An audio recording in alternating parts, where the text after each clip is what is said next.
오늘은 여호수아 22장 첫 부분과 끝부분을 읽었습니다. 우리 첫 부분에 있는 내용이 무슨 내용입니까? 요단 동편 지파가 이제 자기의 원래 요단 동편 땅, 원래 분배받았던 땅으로 돌아가는 내용이 기록되어 있습니다.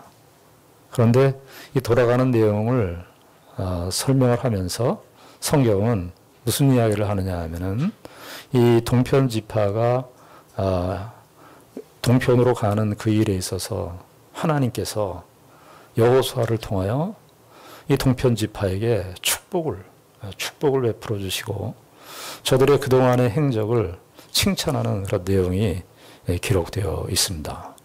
여기 22장 1절에 보시면 그때에 여호수아가 루벤 사람과 갓 사람과 므낫세 반 지파를 불러서 이 반 지파는 반이라는 지파가 따로 있는 게 아니라 므낫세의 절반입니다. 절반 지파를 불러서 2절 여호수아가 말하는 거죠. 그들에게 이르되 여호와의 종 모세가 너희에게 명령한 것을 너희가 다 지키며 또 내가 너희에게 명령한 모든 일에 너희가 내 말을 순종하여. 이게 이제 22장, 23장, 24장은요, 여호수아의 고별사라고 할 수 있겠습니다.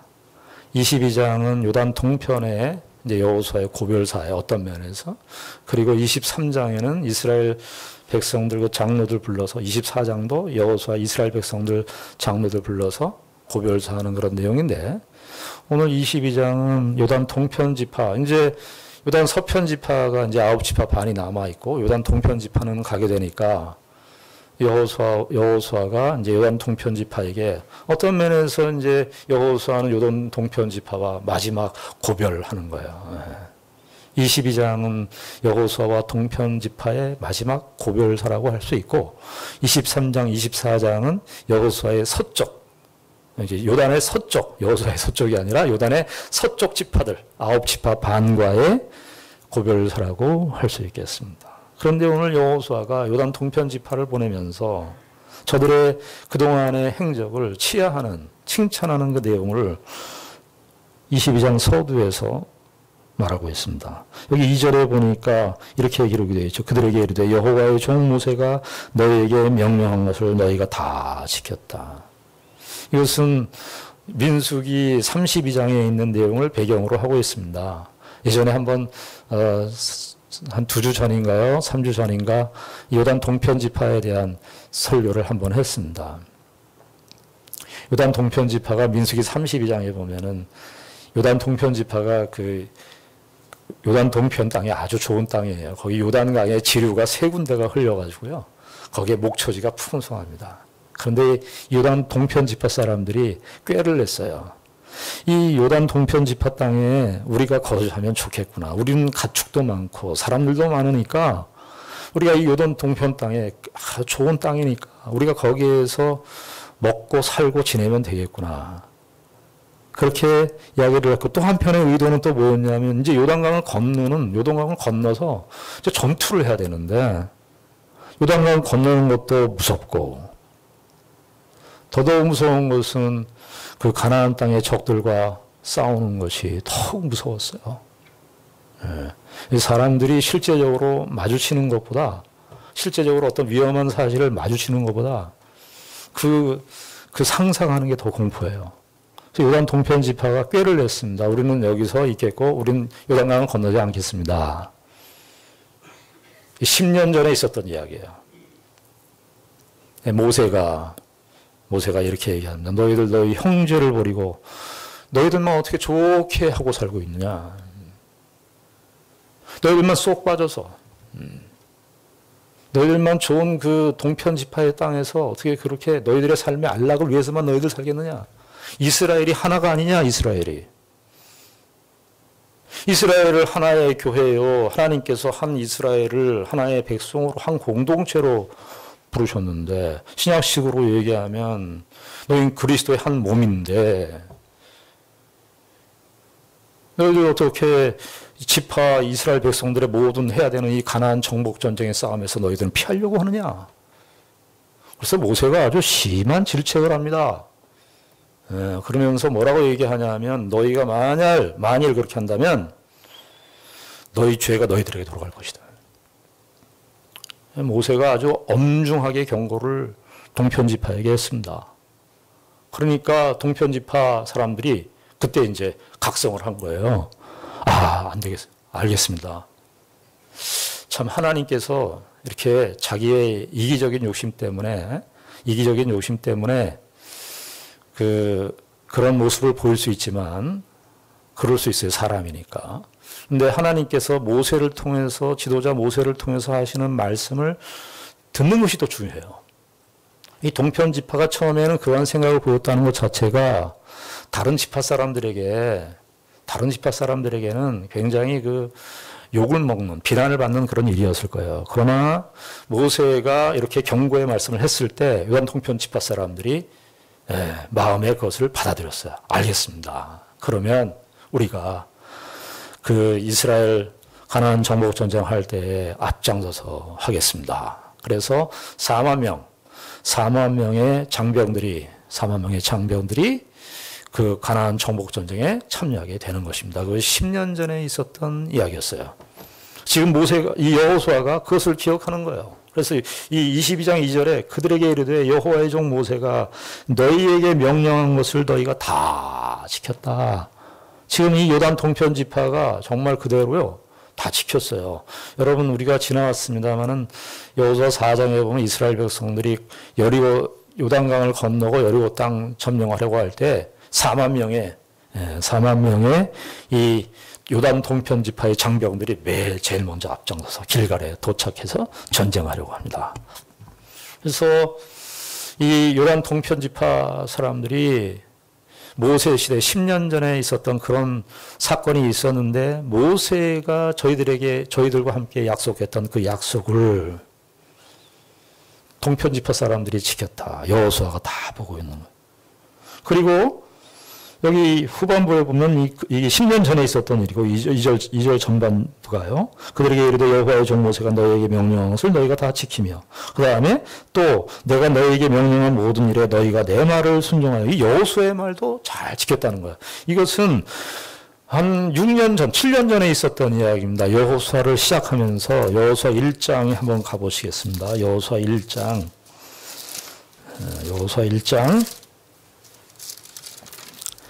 12절부터 보겠습니다. 여호수아 1장 12절부터. 여호수아 1장 12절부터 보겠습니다. 이게 이제 7년 전, 이제 여호수아와 이스라엘 백성들이 가나안 정복 전쟁을 하기 전에요. 그 가나안 땅에 그 정탐꾼을 보내기 전에 그 전의 이야기인데 1장 12절부터 보시면 이렇게 되어 있습니다. 여호수아가 또 루벤 지파와 갓 지파와 므낫세 반 지파에게 말하여 이르되 이렇게 나오죠. 그러면서 13절에 여호와의 종 모세가 너에게 명령하여 이르기를 너희의 하나님 여호와께서 너희에게 안식을 주시며 이 땅을 너희에게 주시리라 하였나니 너희는 그 말을 기억하라. 이거 3년 전에 요 시점은 3년 전에 아까 민수기 32장에 있는 내용을 상기시키는 겁니다. 너희 주며 14절 너희의 처자와 가축은 모세가 너희에게 준 요단 이쪽 땅에 머무르려니와. 그러니까 가축과 처자는 가족들은 전쟁에 참여할 수 없으니까 요단 동편 땅에 머물게 한 거예요. 너에게 준 머무리오니 너희 모든 용사들은 다 용사들을 무장하고 너희의 형제보다 앞서 건너와서 그들을 돕되 여호와께서 너희를 안식하게 하신 것 같이 너희의 형제도 안식하며 그들도 너희의 하나님 여호와께서 주시는 그 땅을 차지하기까지 하라. 그리고 너희는 너희 소유지 곧 여호와의 종 모세가 너희에게 준 요단 이쪽 해돋는 곳으로 돌아와서 그것을 차지할지니라. 그러니까 이렇게 얘기를 하니까 여호수아가 이렇게 얘기를 하니까 이제 요단 동편 지파 사람들이 이렇게 반응을 합니다. 16절 그들이 여호수아에게 대답하여 이르되 당신이 우리에게 명령하신 것은 우리가 다 행할 것이요 당신이 우리를 보내시는 곳에는 우리가 가리이다. 우리는 범사에 모세에게 순종한 것 같이 당신에게 순종하려니와 오직 당신의 하나님 여호와께서 모세와 함께 계시던 것 같이 당신과 함께 계시기를 원하나이다. 누구든지 당신의 명령을 거역하며 당신의 말씀을 순종하지 아니하는 자는 죽임을 당하리니 오직 강하고 담대하소서. 이게 요단 동편 지파 사람들이 여호수아에게도 다시 약속을 했어요. 여호수아가 보니까 요단 동편 지파 사람들이 불안한 거예요. 왜냐하면 3년 전에 모세 앞에 그런 행동을 보였기 때문에. 그래서 전쟁을 시작하기 전에 요단 동편 지파 사람들에게 너희들 모세하고 약속하던 거 알지? 기억하지? 너희들 그거 지킬 거야? 그러니까 요단 동표지파 사람들 우리가 지키겠습니다. 모세의 말을 우리가 기억한 것처럼, 모세의 말을 순종했던 것처럼 여호수아의 말도 우리가 순종을 하겠습니다. 그래서 가만히 여호수아 전체를 놓고 보면 여호수아 1장에 요단 동표지파 사람들의 이 여호수아와의 대화가 기록되어 있고, 그리고 여호수아 이제 끝맺는 부분에서 여호수아 22장에 끝맺는 부분에 요단 동표지파 사람들의 이 칭찬, 그동안의 한 7년간의 전쟁을 정말 열심히 참여를 했어요.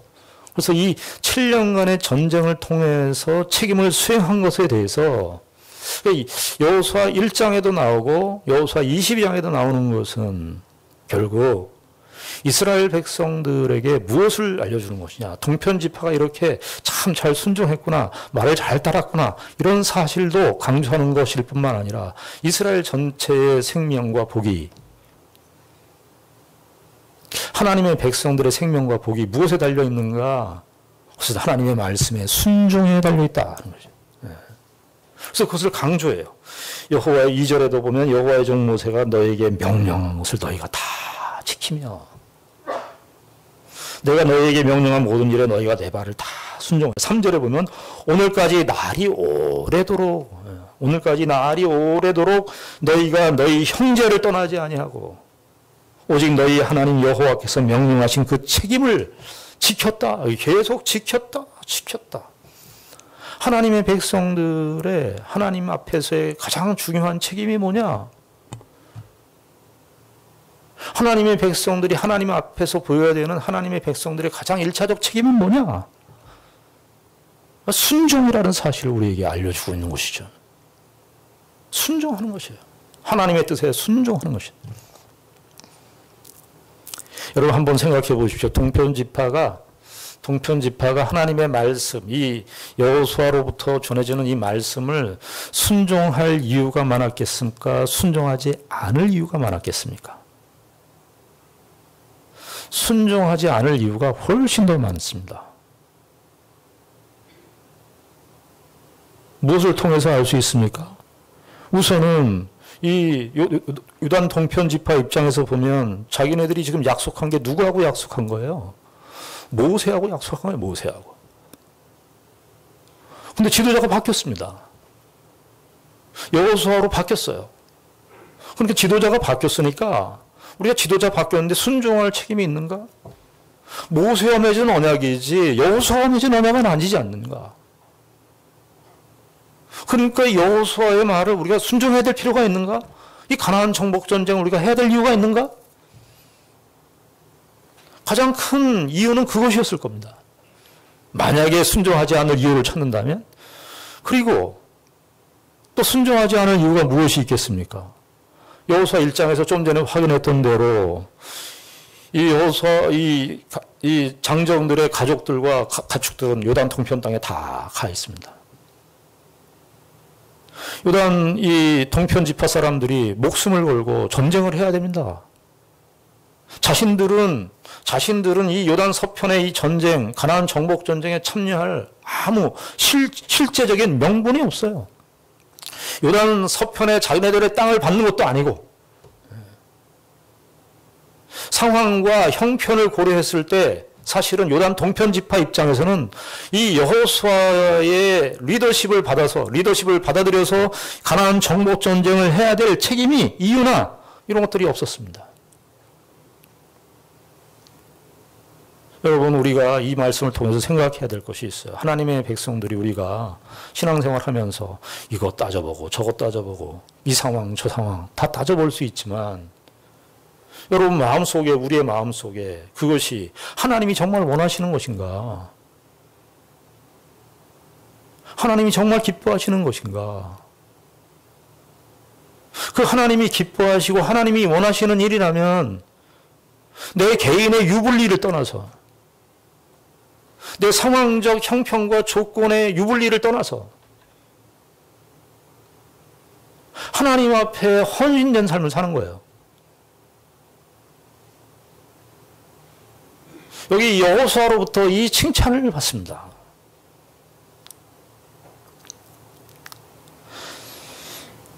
8절에 보시면 이들이 얼마나 많은 축복을 받는지요.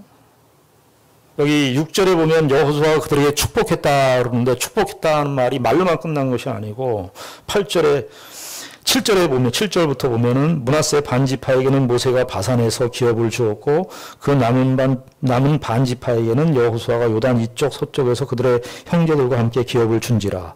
여호수아가 그들의 장막으로 돌려보낼 때에 그들에게 축복하고, 이 축복한다는 말이 계속 나오죠. 축복하고. 그러면서 축복의 결과가 뭐냐? 8절에 보니까 말하여 이르되 너희는 많은 재산과 심이 많은 가축과 은과 금과 구리와 쇠와 심이 많은 의복을 가지고 너희의 장막으로 돌아가서 너희의 원수들에게서 탈취한 것을 너희의 형제와 나눌지니라.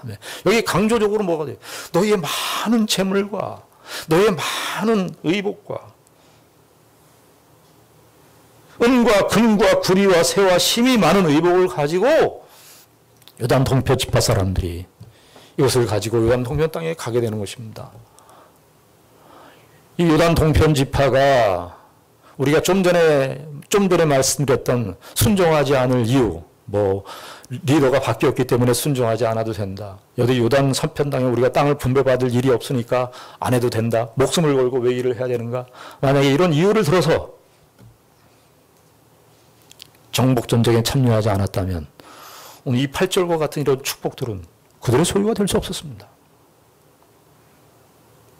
우리가 하나님을 믿고 다른 일에 있어서 이 요단 동편 지파 사람들이 이 전리품들, 이런 물품들을 의도하고 한 것이 아니에요. 그들은 모세에게 민수기 32장에 모세에게 약속했던 그 명령을 하나님 앞에 서약한 약속으로 생각해서 그들은 순종을 한 것입니다. 신자들이 너무 결과를 예측하려고 그래요. 내가 이렇게 하면 하나님께서 이런 축복을 주실 것이다. 이런 결과를 나에게 주실 것이다. 이런 걸 너무 예측하려고 그래요. 안 해요. 하나님의 백성들은 자기에게 주어진 현실 속에서 하나님의 백성답게 반응하고 순종하고 충성하는 것입니다. 자, 그런데 우리가 이 요단 동편 지파를 축복하는 내용 속에서 우리가 더 생각해야 되는 부분이 있습니다.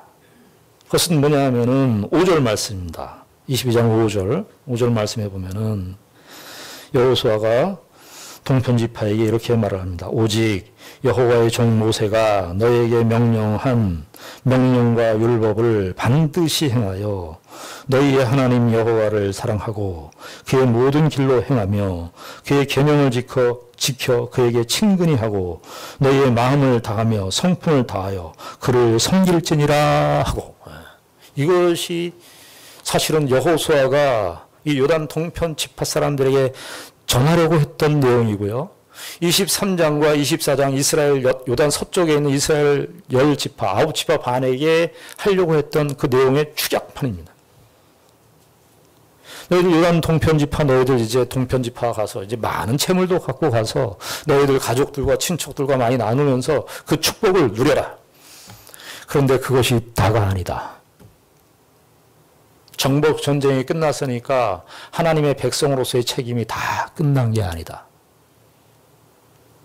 너희들 거기 가서 가나안 땅, 요단 동편 땅에 가서 정착해서 살아야 되는데 너희들 삶의 기준과 원칙이 뭔 줄 아느냐?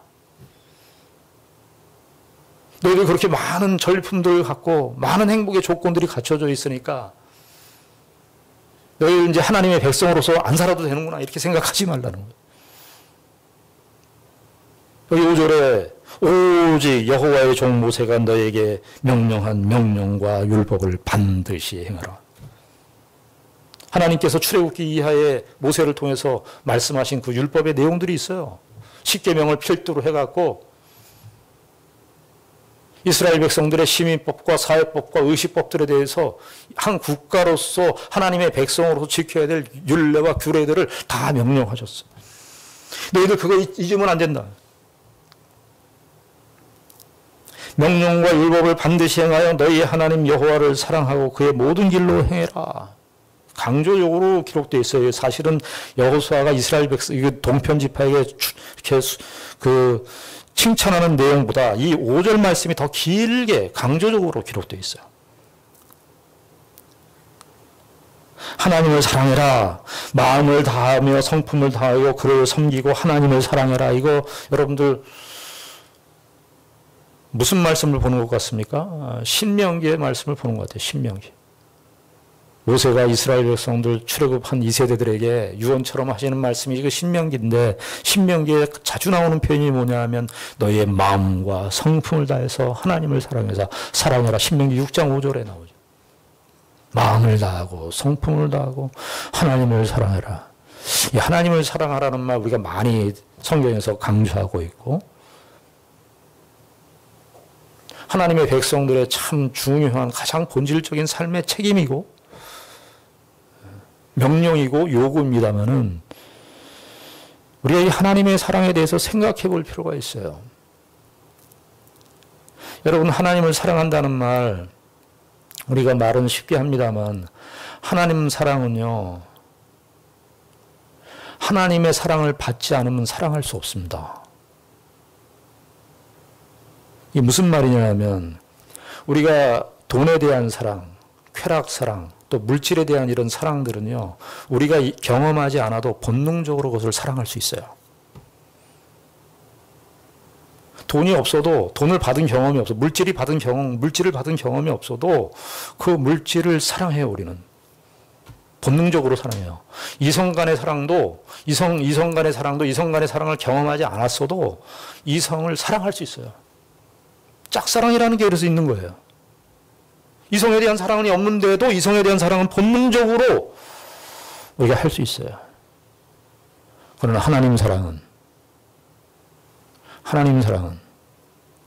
하나님으로부터 받은 사랑이 없으면 사랑을 할 수가 없습니다. 왜냐하면 하나님을 사랑하는 것은 우리의 자연적인 본성에 있지 않기 때문입니다.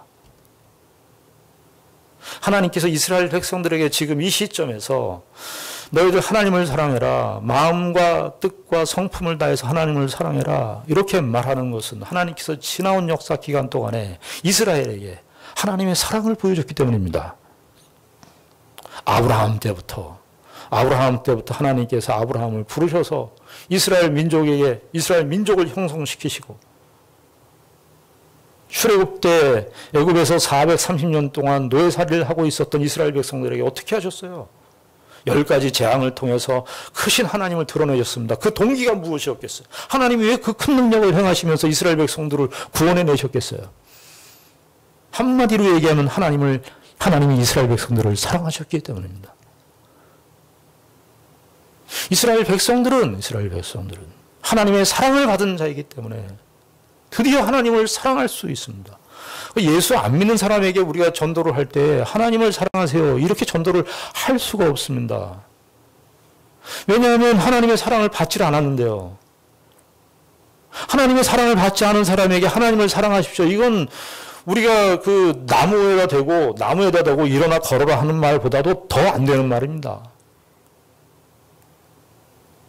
그러나 오늘 이 하나님께서 여호수아를 통하여 이스라엘 백성들에게 말씀하시는 이 내용은 하나님이 너희들을 사랑했기 때문에 너희들이 지금 이 요단 동편 지파 너희들이 지금 이 시점에 와 있는 것, 가나안 땅에 이렇게 승리로 여기 서 있는 것, 그리고 너희들이 많은 재물을 가지고 요단 동편 땅에 가는 이 모든 일들이 어떤 사실로 말미암아 이루어진 것인 줄 아느냐? 하나님께서 너희들을 사랑하셨기 때문이다. 그러니 하나님은 너희들에게 사랑했기 때문에 너희들도 하나님을 사랑해라. 그런데 오늘 이 5절 말씀을 보면 하나님을 사랑해라 이렇게 얘기해 놓고 무슨 얘기가 같이 곁들여서 나옵니까? 명령과 율법을 반드시 행하라 이렇게 말합니다. 명령과 율법을 반드시 행하라. 여러분, 사람들이 서로 사랑하는데, 남녀 간에 서로 사랑을 하는데 내가 저 사람을 좋아해요. 근데 저 사람이 좋아하면 저 사람이 뭘 좋아하는지, 저 사람이 뭘 싫어하는지를 알아야 될 거 아니겠습니까? 그래도 저 사람이 싫어하는 일을 하지 말아야 될 거 아니에요? 저 사람, 내 상대방, 내가 좋아하는 사람이 있는데 좋아하는 사람이 그 사람이 무엇을 좋아하는지 무엇을 싫어하는지를 알아야 되죠. 저 사람이 어떤 음식을 좋아하고 어떤 음식을 싫어하고 하는 것을 알아야지 내가 그 상대방을 사랑한다는 것이 입증되는 거 아니겠어요? 여러분 연애할 때 그렇게 안 하셨어요? 제가 혼자 제 얘기만 하는 것 같아요. 저는 반드시 늘 그래요. 지금도 그렇게 살고 있는데. 예. 여러분 그렇지 않습니까? 사랑이라는 것은 그 사랑하는 대상이 무엇을 싫어하는지 무엇을 좋아하는지를 알고 그것을 충족시켜주는 것이 사랑이죠. 마찬가지로 하나님에 대한 사랑도 마찬가지입니다. 우리가 하나님을 사랑한다는데 나 하나님을 사랑한다는데 하나님이 원하시지 않는 일을 해요. 하나님을 사랑한다면 하나님이 기뻐하시는 일이 무엇인지 하나님이 싫어하시는 것이 무엇인지를 알아야 되는데 나 하나님을 사랑해요. 하나님을 사랑하는 것이 내 하나님을 사랑하는데 내 가슴이 얼마나 뜨거운지 아시죠? 내 하나님을 사랑하는 가슴이 내 얼마나 뜨거운지 아시죠? 그걸로는 증명이 안 돼요. 하나님을 사랑하는 것이 구체적으로 하나님이 싫어하는 일을 안 해야 돼요. 그것은 다 어디에 기록되어 있습니까? 하나님의 말씀에 기록되어 있습니다. 여호수아가 요단 동표 지파 사람들에게 바로 그 이야기를 하고 있는 것입니다. 자, 그리고 10절부터 이제 34절까지의 내용은 무슨 내용이냐? 이제 요단 동표 지파 사람들이 드디어 이렇게 많은 재물을 가지고 떠납니다. 요단 동편으로. 근데 떠나는데 이 사람들이 가면서 뭘 했냐 하면은 요단 서쪽, 그러니까 요단 서쪽 지파에 있는 요단강의 서쪽 지파들이 볼 수 있는데 큰 제단을 만듭니다. 10절을 보시면 이렇게 되어 있습니다. 10절. 루벤 자손과 갓 자손과 므낫세 반 지파가 가나안 땅 요단 언덕가에 이르자 거기서 요단가에 제단을 쌓았는데 보기에 큰 제단이었더라. 그러니까 보기에 큰 제단인데 원래 18장에서 실로의 중앙 성소를 만들었지 않습니까? 그런데 그 중앙 성소 실로보다 더 큰 제단을 요단 서쪽에다가 이렇게 만들었어요. 그리고 그렇게 만들고 걸 이제 11절에 보니까 이렇게 되어 있어요. 이스라엘 자손이 들은즉 이 이스라엘 자손은 요단 서쪽에 있는 아홉 지파 반이에요. 이스라엘 자손이 들은즉 이르기를 루벤 자손과 갓 자손과 므낫세 반 지파가 가나안 땅의 맨 앞쪽 요단 언덕과 이스라엘 자손에게 속한 쪽에 제단을 쌓았다 하는지라. 요단 동편 지파가 제단을 쌓았다 하는 것을 본 거예요. 그래서 12절에 이스라엘 자손이 이를 듣자 곧 이스라엘 자손의 온 회중이 실로에 모여서 그들과 싸우러 가려 한다. 6, 7년간 이렇게 가나안 정복 전쟁에 동고동락했었던 요단 동표 지파 사람들이 요단 서쪽에 제단을 쌓으니까 요단 서쪽에 있는 아홉 지파 반이 싸우려고 하는 거예요. 참 그렇게 결속해서 같이 전쟁을 하고 가나안 땅 정복 전쟁을 다 완수를 하고 했었던 그 12지파가 이 하나 때문에 싸움이 생긴 거예요. 전쟁이 나게 생겼는 거예요. 사람들이 참 관계라고 하는 게 얼마나 살얼음 같은지 모르겠어요. 그렇게 산전수전 다 겪었는데도 이 하나 때문에 싸우려고 그러는 거예요. 싸우려고. 성도들 간의 교제도 가만히 보면 너무너무 약해요, 우리가. 너무 약해서 말도 막 조심조심 해야 되고 조금만 어떻게 되면 그냥 깨질 것 같고 말이죠. 깨진 유리 조각을 걷는 것 같아요. 유리 조각을 걷는 거, 살얼음을 막 조심조심 어떻게 안 건들겠어요? 7년간 그렇게 동고동락하면서 전투해왔던 가나안 정복 전쟁에 참여했었던 이스라엘 지파가 이거 하나로 싸우려고?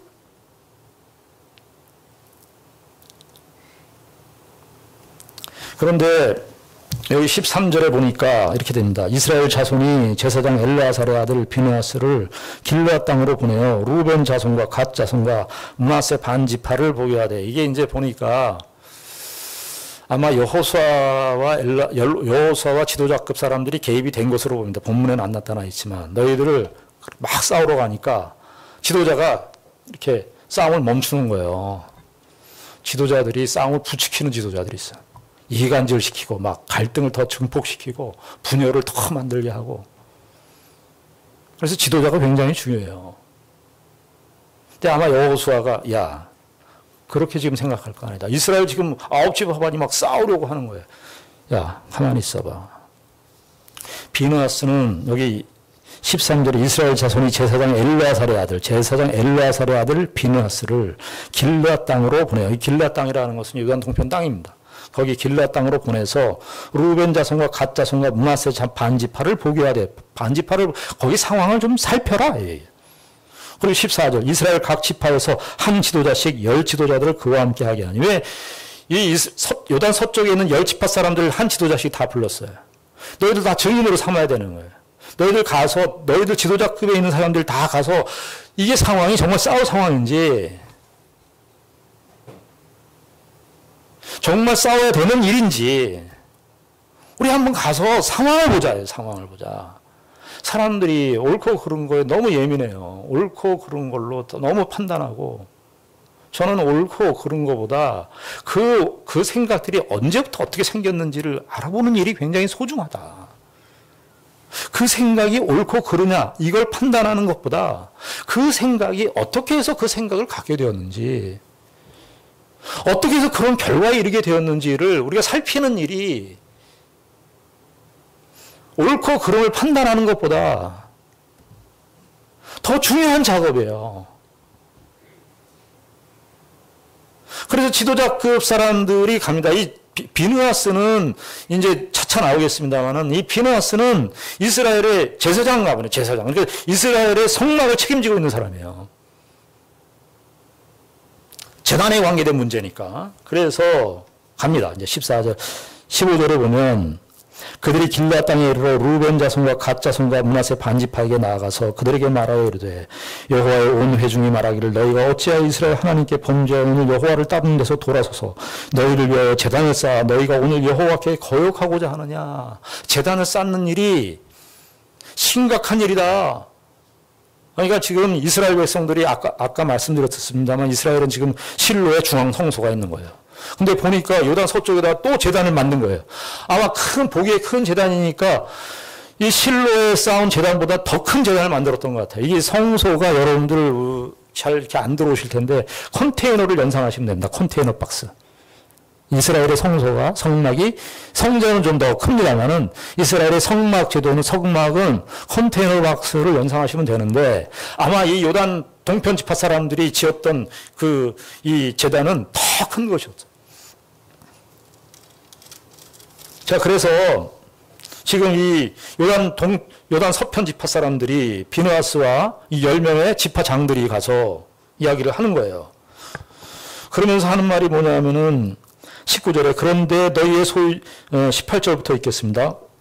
17절 부월의 죄악으로 말미암아 여호와의 회중에 재앙이 내렸으나 오늘까지 우리가 그 죄에서 정결함을 받지 못하였거늘 그 죄악이 우리에게 부족하여서 오늘 너희가 돌이켜 여호와를 따르지 아니하려고 하느냐. 너희가 오늘 여호와를 배역하면 내일은 그가 이스라엘 온 회중에게 진노하시리라. 19절 그런데 너희의 소유지가 많이 깨끗하지 아니하거든 여호와의 성막에 있는 여호와의 소유지로 건너와 우리 중에서 소유지를 나누어 가질 것이니라. 오직 우리 하나님 여호와의 제단 외에 다른 제단을 쌓음으로 여호와를 거역하지 말며 우리에게도 거역하지 말라. 그러니까 이게 뭐냐면 여호와가 쌓라고 한 제단 말고 다른 제단을 쌓지 말라. 이 말은 뭐냐면요, 신명기에 있는 내용입니다. 신명기에 뭐냐면 하나님께서 너희들이 가나안 땅에 도착하면 제단을 쌓을 텐데 하나님이 지정하신 그 한 곳에서만 제단을 만들어라. 한 곳에서만 제단을 만들어라. 그런데 지금 요단 동표 지파 사람들이 떡하니 요단 서편 지파의 실로 성소보다 더 큰 제단을 만든 거예요. 두 제단이 생긴 거예요. 근데 이스라엘 백성들이 이것 때문에 심판받은 적이 있었거든요. 한 10여 년 전에 민수기 25장에 가면 그 바알부올의 사건이 있었습니다. 그게 뭐냐면 이스라엘 백성들이 그 가나안 땅의 숫곳이라고 하는 데서 이제 그 가나안 처음 정복 전쟁을 하는 그 시점인데 그 시딤이라고 하는 곳에 그 모압 민족의 우상 숭배의 근원지가 있었습니다. 근데 그 여인들하고 행음하게 돼요. 그런데 이 여인들이 어떤 여인들이었냐면 신전에서 일하는 여인들이었어요. 그래서 이 부올 제단, 바알의 신들이 있는 제단에 같이 들어가서 우상을 섬긴 거예요. 그러니까 이게 이스라엘 백성들에게는 이게 큰 사건으로 남아있는 것입니다. 그래서 그때 어떻게 됐냐면은 24,000명이 역병으로 죽습니다. 요즘식으로 말하면 전염병으로. 24,000명이 죽어요. 그때 가장 결정적으로 얼마나 그때 타락이 심했냐 하면은 이스라엘 백성들이 미디안의 여인을 데려다가 이스라엘 진영으로 데리고 와서 거기서 행음하는 그런 모습을 연출하게 돼요.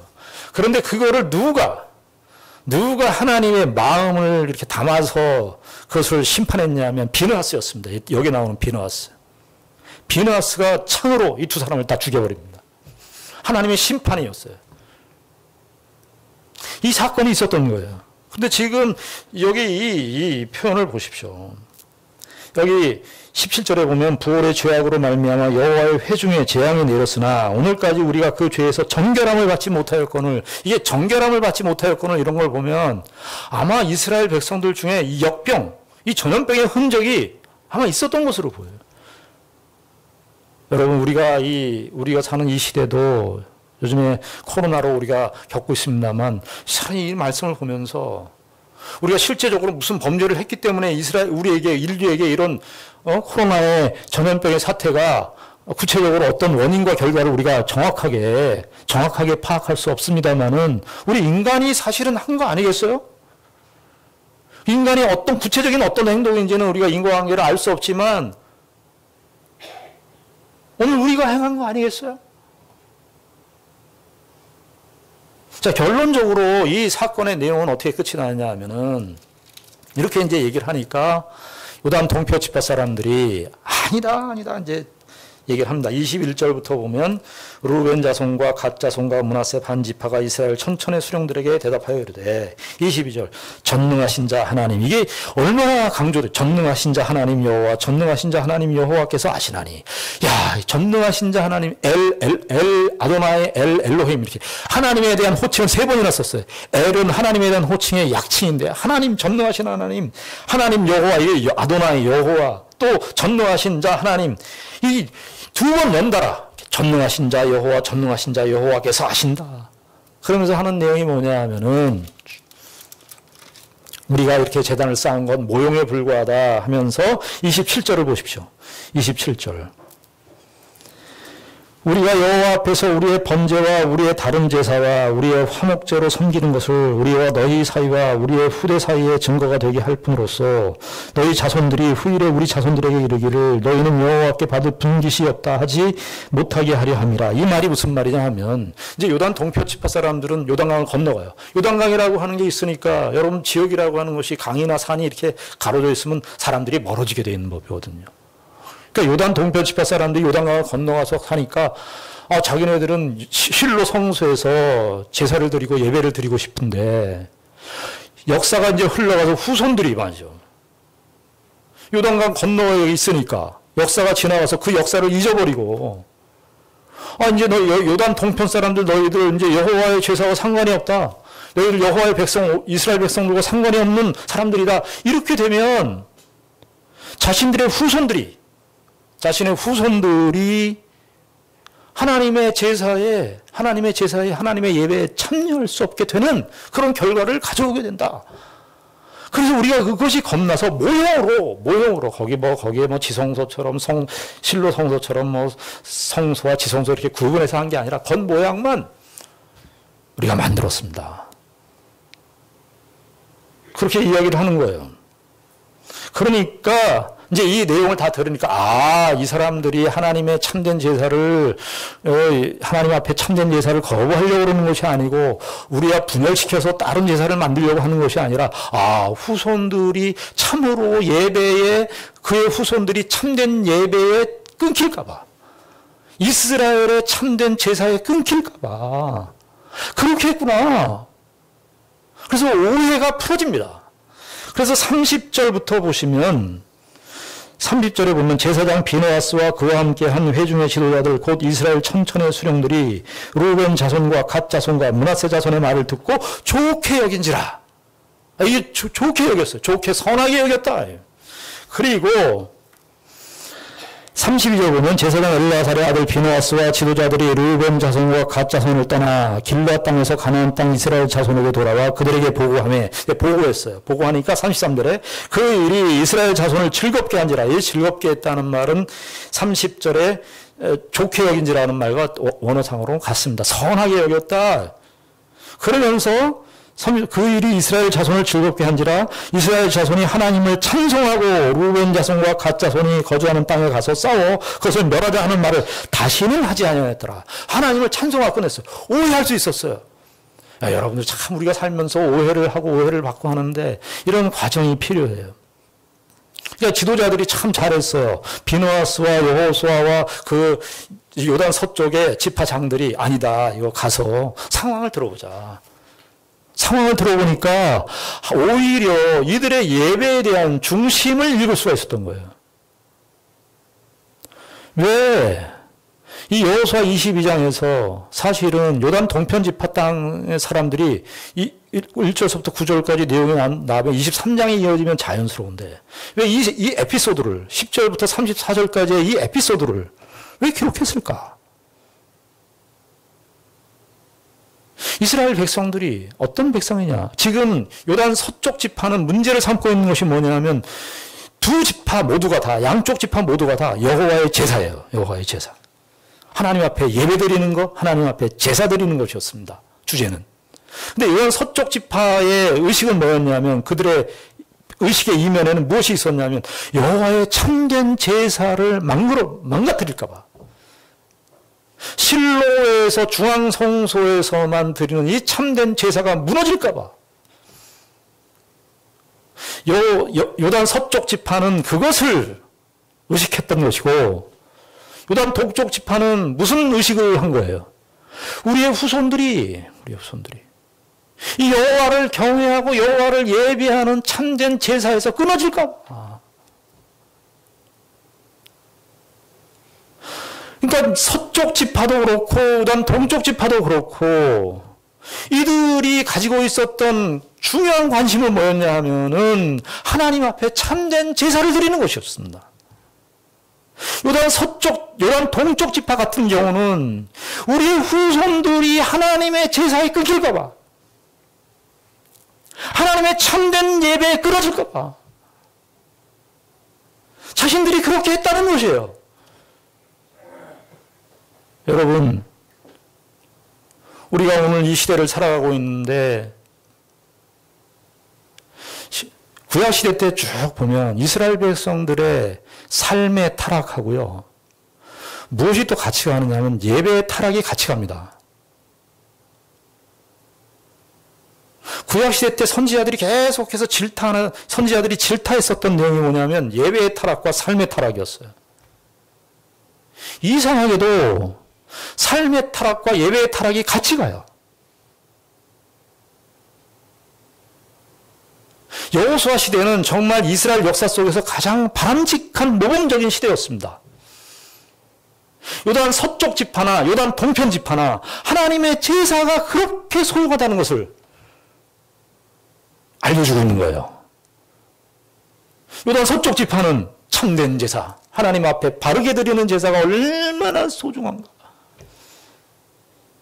요단 동쪽 지파는 우리의 후손이, 우리의 자녀들이 이 하나님의 제사에서, 하나님의 예배에서 끊길까 봐.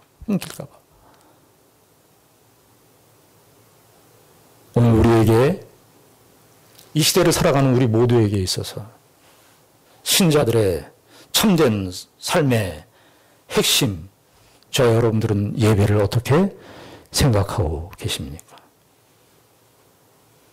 우린 예배를 그냥 일주일에 스포츠센터 가듯이 그냥 어디 학원 가듯이 우리가 예배를 그렇게 생각하는 거 아닙니까? 예배를 정말 소중하게 생명처럼 생각하고 계십니까? 예배가 나의 삶의 본질이고 중심이라고 생각하십니까? 히브리서 10장에 보면은 그 시대에도 그런 움직임이 있었다 그래. 거기에 보면 10장 25절에 보면 모이기를 패하는 자들의 어떤 자들의 습관과 같이 너희들 하지 말라. 그러니까 그 당시 때도 모이기를 패하는 어떤 습관이 형성되었다는 거예요.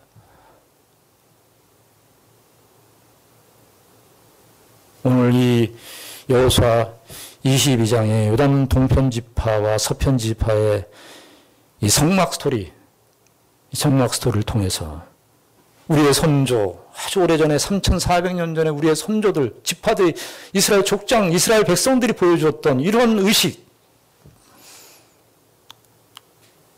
하나님의 예배, 하나님의 제사, 그것이 갖는 중대성, 우리의 삶의 모든 것이 거기에 다 달려있죠. 우리의 삶의 예배를 얼마나 소중하게 생각하느냐가 우리의 삶에서 다 반영되는 거예요. 우리 삶 속에 다 반영되는 거예요. 저 여러분들이 이 말씀을 통해서 우리 하나님 앞에 어떻게 서야 할 것이며 우리가 하나님 앞에 참된 제사와 예배를 드리는 것이야말로 하나님의 백성들의 참된 생명임을 다시 한번 기억하시고 예배의 성공자가 되시는 우리 모두가 되기를 바랍니다. 기도하겠습니다. 하나님 아버지 은혜를 감사합니다. 여호수아 22장의 말씀을 함께 생각했습니다. 요단 서편집 하나, 요단 동편집 하나, 하나님의 제사, 하나님의 예배를 생각했습니다. 그들의 생명의 모든 것이라고 생각을 했습니다. 아버지 하나님, 우리의 예배를 소중하게 생각할 수 있도록 인도하여 주시옵소서. 하나님께서 내신 이 하나님의 축복을 만나는, 하늘의 하나님을 만나는 이 예배를 귀중하게 생각할 수 있도록 주님 은혜를 베풀어 주시옵소서. 예수님 이름으로 기도드리옵나이다. 아멘.